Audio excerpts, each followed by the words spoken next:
ઉનાળો આવે એટલે ઘરમાં ઠંડા ઠંડા કૂલ ડ્રિંક્સ રાખવા જ પડે. યસ, જેમ ગુજરાતમાં આમ પાનાની બહુ જ પોપ્યુલારિટી છે, ચલણ છે, એ જ રીતે કોંકણ રિજિયનમાં કોકમમાંથી બનતા આ બંને ડ્રિંક બહુ જ વપરાય છે. દરેક ઘરમાં ઉનાળામાં આ ડ્રિંક બને છે અને પીવાય છે. યસ, લીલા કોકમમાંથી બનતા આ બંને ડ્રિંક આજે આપણે જોઈશું.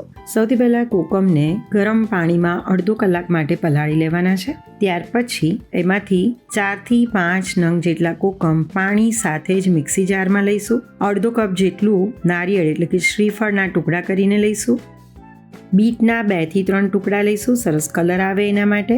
લીલા મરચાં 2 નંગ આ રીતે ટુકડા કરીને લઈશું. આદું અને સ્વાદ પ્રમાણે થોડું સંચળ કે મીઠું ઉમેરીશું અને જીરું લઈશું. હવે એની અંદર પાણી ઉમેરી આ રીતે મિક્સીમાં બ્લેન્ડ કરી દઈએ. કોકોનટ જે છે એનું કોકોનટ મિલ્ક થઈ જશે.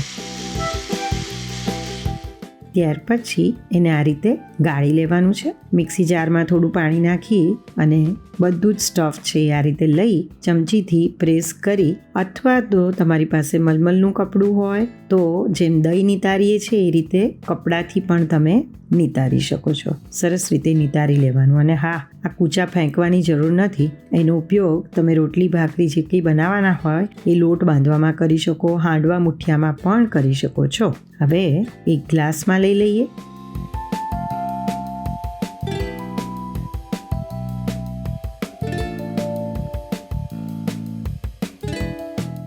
આઈસ અને કોથમીરથી ગાર્નિશ કરી અને સરસ મજાની ઠંડી ઠંડી સોલ કઢી, આનું નામ સોલ કઢી છે, સર્વ કરીશું.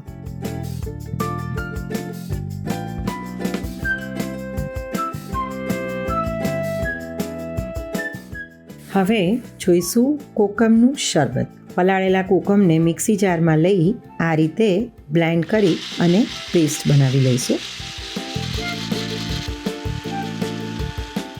પેનમાં અડધો કપ જેટલી શુગર, અડધો કપ જેટલું પાણી લઈ એને સરસ રીતે એનો ઓગળે ત્યાં સુધી સિરપ બનાવીશું.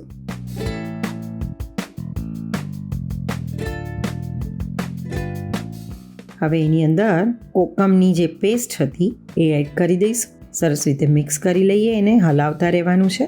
લગભગ 5-1 મિનિટમાં આ રીતે થિકનિંગ આવી જશે. થીક સિરપ જેવું તૈયાર થશે. અડધું લીંબુ નીચોવી દઈશું જેથી શુગરનું ક્રિસ્ટલાઇઝેશન ના થાય. સ્વાદ પ્રમાણે સંચળ અને જીરું પાવડર ઉમેરીશું.